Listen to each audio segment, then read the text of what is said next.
मुगल शासकों ने लगभग 300 सालों तक भारत में अपनी हुकूमत चलाई। इस दौरान मुगल साम्राज्य के कई महान और परमवीर योद्धा भी आए, जिनका वर्णन भारतीय इतिहास में देखने को मिलता है। लेकिन मुगल वंश के बाबर न सिर्फ एक महान योद्धा थे, बल्कि सबसे महान शासक भी थे, जिन्होंने मुगल राजवंश की नींव रखी। अस्सलाम वालेकुम नाजरीन, आज हम बात करेंगे मुगल साम्राज्य के संस्थापक बाबर के इतिहास के बारे में। जी हाँ दोस्तों, अगर आप चैनल पर पहली बार आए हैं तो हमारे चैनल को सब्सक्राइब कीजिए और साथ में बेल आइकन भी दबाइए। और साथ में ये वीडियो आपको अच्छी लगती है तो वीडियो को लाइक कीजिए और कमेंट कर जरूर बताइए ये वीडियो आपको कैसी लगी। तो दोस्तों, वीडियो पर बने रहिए और हम वीडियो को शुरू करते हैं। बाबर भारत के महान मुगल सम्राट थे, जिनका नाम ज़हीरुद्दीन मोहम्मद बाबर था। मुगल सम्राट के बाबर फरगना घाटी के शासक उमर शेख साम्राज्य के सबसे बड़े बेटे थे। पिता की मौत के बाद महज 11 साल की उम्र में ही राज की जिम्मेदारी सौंप दी गई। उन्हें कम उम्र में ही सिंहासन पर बिठा दिया गया। इसकी वजह से उन्हें अपने रिश्तेदारों के विरोध का भी सामना करना पड़ा था। छोटी सी उम्र में ही बहादुर योद्धा ने अपने क्षेत्रों का विस्तार करने के लिए सैन्य अभियानों की शुरुआत कर दी थी। हालांकि अपने शुरुआती अभियानों के दौरान इस वीर योद्धा ने फरगना शहर में अपना नियंत्रण खो दिया था, लेकिन इस शुरुआती झटके को सत्ता की तलाश में नाकाम रहने दिया और शक्ति शासक इस्माइल प्रथम के साथ साझेदारी की और मध्य एशिया के कुछ हिस्सों पर जीत हासिल की। आखिरकार उन्होंने भारतीय उपमहाद्वीप पर अपनी नजरें गड़ाई और इब्राहिम लोदी द्वारा शासित दिल्ली सल्तनत पर हमला कर दिया और इब्राहिम लोदी को पानीपत की पहली लड़ाई में हरा दिया।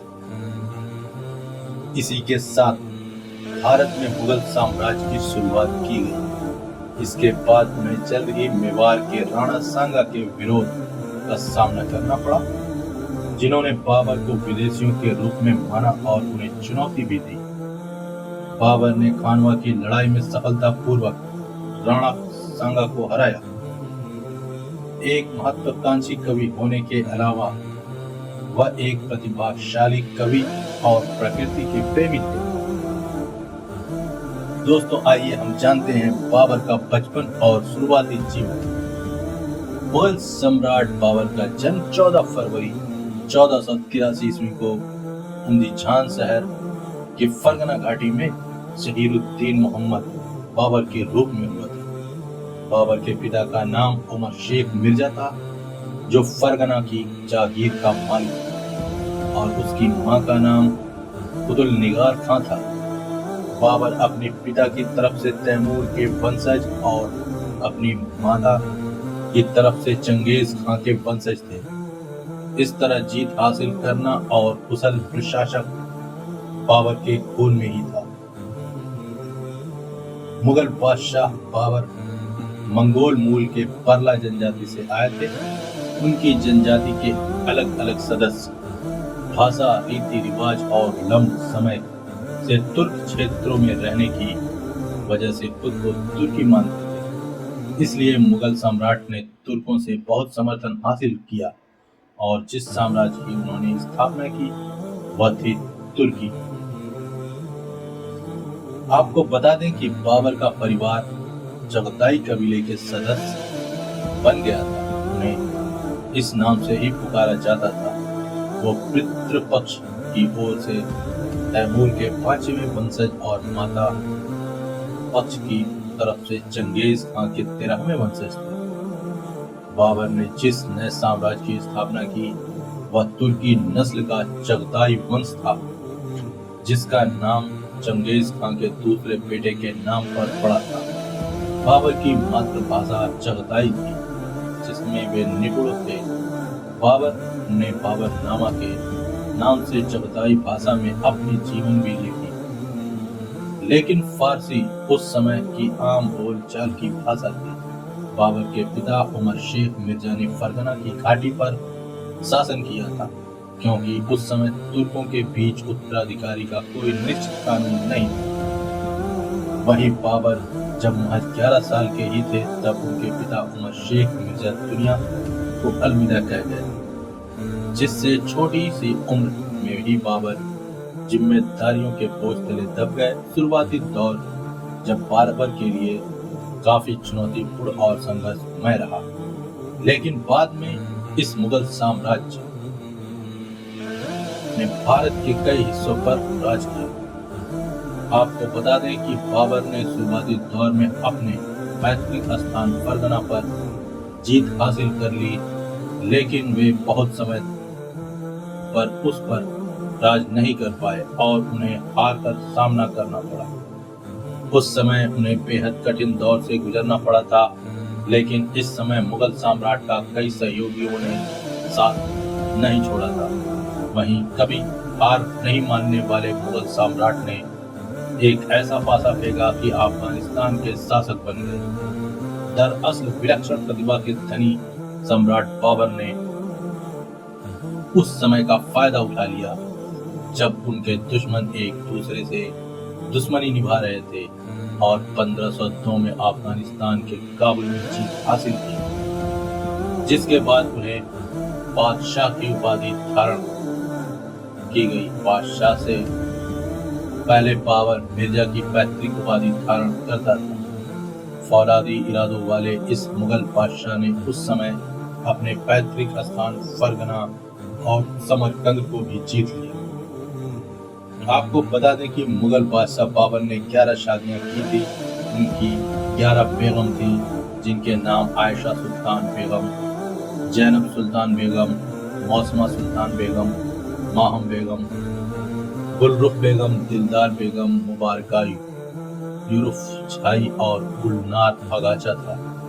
अपनी बेगमों से बाबर के 20 बच्चे थे। बाबर ने पहले बेटे हुमायूं को अपना उत्तराधिकारी बनाया। जब बाबर को आया भारत आने का न्योता, मुगल सम्राट बाबर मध्य एशिया में जब अपना कब्जा जमाना चाहता था, लेकिन बाबर मध्य एशिया में शासन करने में असफल रहा। लेकिन फिर भी मुगल बादशाह ने मजबूत इरादों ने उन्हें कभी हार नहीं मानने दिया। उन्हें विचार हमेशा उनको आगे बढ़ने की प्रेरणा देते थे। यही वजह है कि मुगल बादशाह की नजर भारत पर गई तब भारत की राजनीतिक दशा भी बिगड़ी हुई थी, जिसका मुगल सम्राट ने फायदा उठाया और राज्य फैलाने का फैसला किया भारत पर। उस समय दिल्ली के सुल्तान कई लड़ाइयां लड़ रहे थे, जिस वजह से भारत में राजनीतिक बिखराव हो गया। आपको बता दें कि उस समय भारत के उत्तरी क्षेत्र में कुछ प्रदेश अफगान और कुछ राजपूत के अंदर थे, लेकिन उन्हीं के आसपास के क्षेत्र स्वतंत्र थे, जो अफगानी और राजपूतों के क्षेत्र में नहीं आते थे। उस समय जब बाबर ने दिल्ली पर हमला किया तब बंगाल, मालवा, गुजरात, सिंध, कश्मीर, मेवाड़, दिल्ली, खानदेश, विजयनगर एवं विचिन, बहमनी रियासतें आदि अनेक स्वतंत्र राज्य थे। आपको बताते चलते हैं कि बाबर ने अपनी किताब बाबरनामा में भी 5 मुस्लिम शासक और 2 हिंदू शासकों का जिक्र किया है। सभी मुस्लिम शासक दिल्ली, मालवा, गुजरात और बहमनी से थे, जबकि मेवाड़ और विजयनगर से 2 हिंदू शासक थे। इसके साथ ही मुगल बादशाह बाबर ने अपनी आत्मकथा बाबरनामा में विजयनगर और तत्कालीन शासक कृष्णदेव राय को समकालीन भारत का सबसे ज्यादा बुद्धिमान और शक्तिशाली सम्राट कहा है। जब मुगल बादशाह ने दिल्ली पर आक्रमण किया तब दिल्ली का सुल्तान इब्राहिम लोदी था, लेकिन वो दिल्ली की सल्तनत पर शासन करने में सक्षम नहीं था। यहाँ तक कि पंजाब के सूबेदार दौलत खान को भी इब्राहिम लोदी का काम रास नहीं रहा था। उस समय इब्राहिम के चचा आलम खान दिल्ली की सल्तनत के लिए मुख्य दावेदार थे और वे बाबर की बहादुरी और उसके कुशल शासन की दक्षता से भी प्रभावित थे। लेकिन इसलिए दौलत खान लोदी और इब्राहिम के चचा आलम खान लोदी ने मुगल सम्राट बाबर को भारत आने का न्योता भेजा था। वही ये न्योता बाबर ने खुशी से स्वीकार किया, क्योंकि बाबर की दिल्ली की सल्तनत पर पहले से ही नजर थी और उसने इस न्योते को अपना फायदा समझा और मुगल साम्राज्य का विस्तार भारत में करने के लिए दिल्ली चला गया। आपको बता दें, बाबर ने भारत पर पहला आक्रमण 1519 ईस्वी में बाजौर पर किया था और उसी आक्रमण में ही उसने भेरा के किले को भी जीता। बाबरनामा में मुगल बादशाह बाबर ने भेरा के किले की जीत का उल्लेख किया है। वहीं इस लड़ाई में बहादुर शासक बाबर ने सबसे पहले बारूद और तोपखाने का भी इस्तेमाल किया था। मुगल बादशाह बाबर पानीपत की लड़ाई में विजय हासिल करने से पहले भारत पर 4 बार आक्रमण कर चुका था और पानीपत की लड़ाई उसकी भारत की 5वीं लड़ाई थी, जिसमें उसने जीत हासिल की और अपने साम्राज्य को आगे बढ़ाया। पानीपत की पहली लड़ाई बाबर की सबसे बड़ी लड़ाई थी। यह लड़ाई अप्रैल 1526 में शुरू की गई थी, जब बाबर की सेना ने उत्तर भारत में लोधी साम्राज्य पर हमला किया था।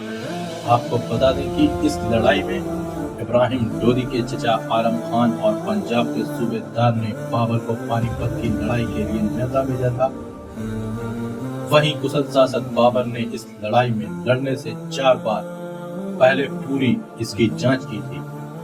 वहीं इस दौरान जो लोग अफगानिस्तान के लोगों ने भी बाबर को अफगान में आक्रमण करने का भी न्योता दिया था।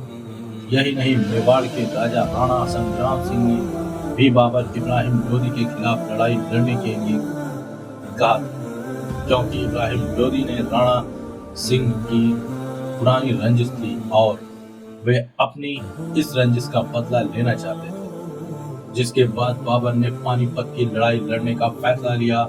यह मुगल बादशाह द्वारा लड़ी सबसे पुरानी लड़ाई थी, जिसमें गन पाउडर, आग्नेयास्त्र और तोपखाने का इस्तेमाल किया गया था।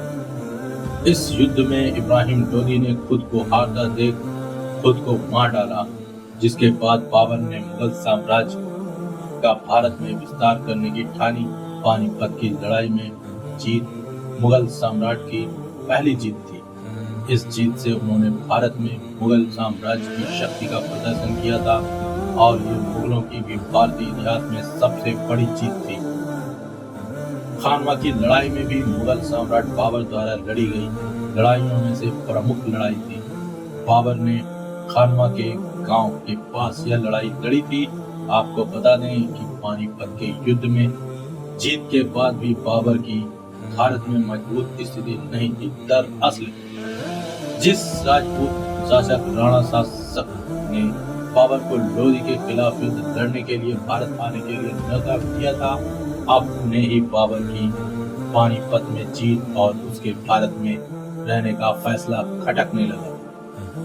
राणा सांगा मुगल सम्राट बाबर को विदेशी मानते थे और चाहते थे कि बाबर काबुल वापस चला जाए। इसी वजह से राणा सांगा ने बाबर के भारत में शासन का विरोध किया और बाबर को भारत से बाहर निकलने के साथ दिल्ली और आगरा को छोड़कर अपने क्षेत्र का विस्तार करने का फैसला किया।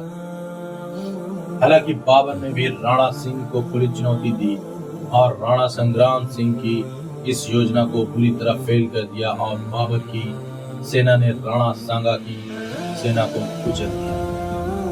आपको बता दें कि खानवा की लड़ाई में राणा संग्राम सिंह के कुछ अफगानी शासक भी जुड़ गए थे, लेकिन अफगानी चीफ को भी हार कर सामना करना पड़ा।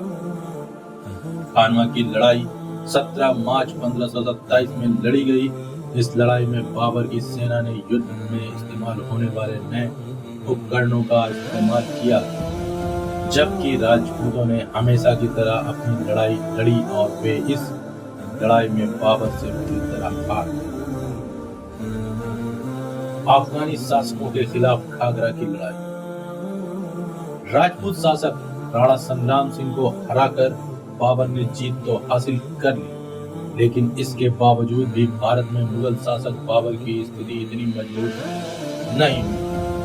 दरअसल उस समय बिहार और बंगाल के कुछ अफगानी शासक शासन कर रहे थे, जिन्हें बाबर का भारत में राज करना रास नहीं आ रहा था, जिसके बाद बाबर को अफगानी शासकों के विरोध का सामना करना पड़ा था।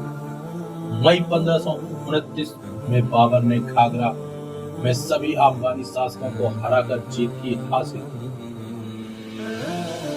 बाबर कम उम्र में ही अपने जीवन में इतनी लड़ाइयां लड़ चुका था कि अब तक वो एक मजबूत शासक बन गया था और उसके पास एक बड़ी सेना भी तैयार हो गई थी। अब बाबर को चुनौती देने से कोई भी शासक डरने लगा था।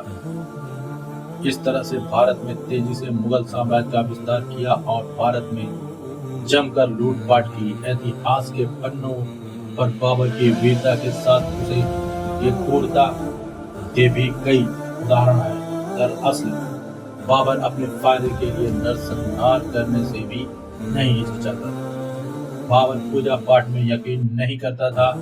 उसने अपने शासन काल में भारत में कभी किसी हिंदू को मुस्लिम धर्म अपनाने के लिए नहीं कहा। बाबर ने अपनी जीत का जश्न मनाने के लिए आगरा उत्तर प्रदेश में एक सुंदर सा बगीचा भी बनवाया।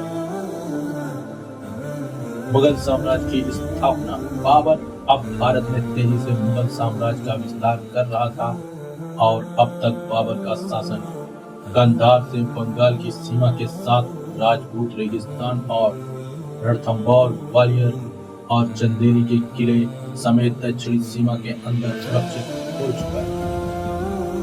हालांकि कोई स्थगित प्रशासन नहीं था, लेकिन झगड़ा करने वाले प्रमुखों की एक कंजरी थी। मुगल शासन ने अपना साम्राज्य का विस्तार तो कर लिया था, लेकिन अभी भी उसे शांत और संगठित किया जाना था।